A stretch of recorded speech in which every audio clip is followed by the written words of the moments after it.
Strict rules असूनही या देशाच्या फिल्म्स ऑस्कर कशा जिंकतात माहिती आहे? फिल्म फेस्टिवलमध्ये कौतुक झालेल्या दिग्दर्शकाला त्यांच्याच देशाने त्यांच्या कामासाठी सस्पेंड केलं। ही इतकी कडक सेन्सरशिप असूनही हा देश ऑस्कर्समध्ये डंका वाजवतोय। याचं कारण काय? इराण। 1979 ला इस्लामिक रिव्हॉल्यूशन नंतर इराणी सिनेमांवर सेन्सॉरशिपचं दडपण होतं।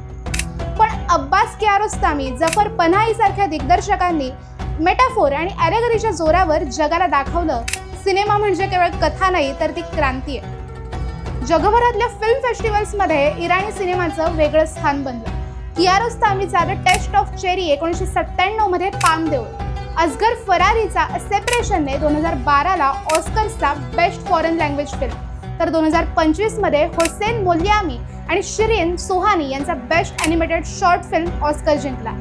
इराणमधलं सेन्सरशिप खूप कडक आहे। महिलांचा हिजाब, अल्कोहोल अशी बऱ्याच गोष्टींवर बंधन आहेत, पण त्यांच्यावर मात करत इराणी दिग्दर्शक आयडेंटिटी, मोरॅलिटी आणि ह्युमन राईट्स सारख्या जागतिक मुद्द्यांना अगदी साधं पण डीपमध्ये सांगतात। याच कारणाने इराणी सिनेमा ऑस्कर जिंकतो। बंधनं असतात तिथे ते कलेच्या माध्यमातून दिलेले मेसेजेस जास्त प्रभावी होतात। जर सिनेमा फक्त मनोरंजनापुरता असता तर इराण आज इथवर कधीच पोहोचला नसता। याबद्दल तुम्हाला काय वाटतं? सांगा आम्हाला कमेंट्समध्ये। हा व्हिडिओ आवडला असेल तर लाईक करा, शेअर करा आणि आमच्या चंद्रकोर फिल्म्सला फॉलो करा।